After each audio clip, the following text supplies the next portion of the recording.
Selecting your rotary mats. Well, there are many brands on the market again, of course. There are lots of things to choose from, but I find that it's important if you're going to use the lines that are printed on the ruler and the mat, so you'll need to make sure that they are calibrated with the same inch markings as well. There are different sizes of cutting mats, and of course you're going to need more than one. I frequently teach in classroom situations where all of us travel to class, and this is an example of a traveling small-scale cutting mat. These are very handy for small projects when you're cutting out individual pieces, maybe small squares or little simple applique shapes. The handy thing about some of these, and you can make your own, is that one side is a cutting surface and the other side is a pressing pad. However, the problem is that if you need to cut larger shapes, this mat is not adequate in size. So it's only good for limited use. Now, I have a tip. One of my students came to class. She had a phenomenal idea.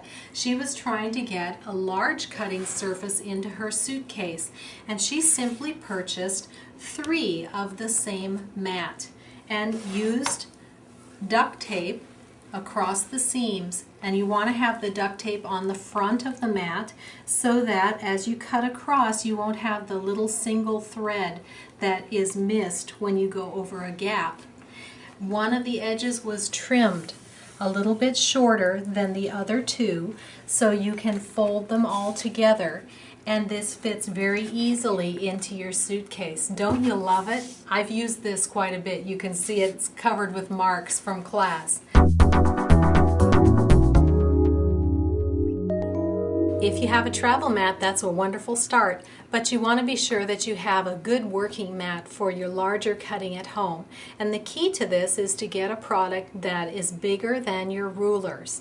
So you need something that you can cut strips, large squares, etc. Something that will protect your table surface. So here are some examples, and there are many others. One of my favorites are the new mats that are able to turn and swivel. So when you're cutting small shapes and you need to cut on all 4 sides, you can simply position the ruler over the fabric and then turn the cutting mat as you're working. If you don't own one of these specialty mats, just return to that smaller size that you have and rotate the mat itself as you're doing the cutting. This is a safer way to cut on several sides of a complex template.